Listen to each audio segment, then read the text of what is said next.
Rassehundeausstellungen in Kassel finden statt seit 1998. Sie haben also praktisch eine lange Tradition.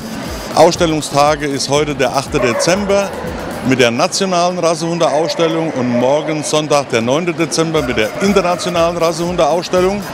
Heute sind 2700 Hunde zu sehen, morgen sind 3000 Hunde zu sehen, insgesamt über 5800 Hunde aus 252 verschiedenen Rassen und Varietäten.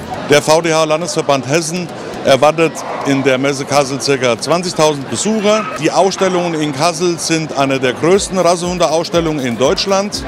In Deutschland finden jährlich von den jeweiligen Landesverbänden und von dem VDH-Dachverband Dortmund selbst über 20 nationale und internationale Rassehundeausstellungen statt.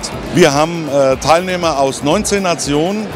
Wir haben Zuchtrichter aus fast ganz Europa, aus 10 europäischen Ländern, die die Hunde nach ihrem Formwert, das heißt nach ihrem äußeren Erscheinungsbild, nach ihrer Funktionalität und nach ihrem Wesen und Charakter beurteilen. Ich bin jetzt seit 30 Jahren in diesem Geschäft und mir macht es immer noch Spaß und es ist eine Freude, mit Hunden und auch mit den Menschen zu arbeiten. Also alle Hunderassen, die im VDH aufgenommen sind, unterliegen ja einem gewissen Standard. Schriftliche Ausarbeitung, wo alle Kriterien des Hundes niedergelegt sind.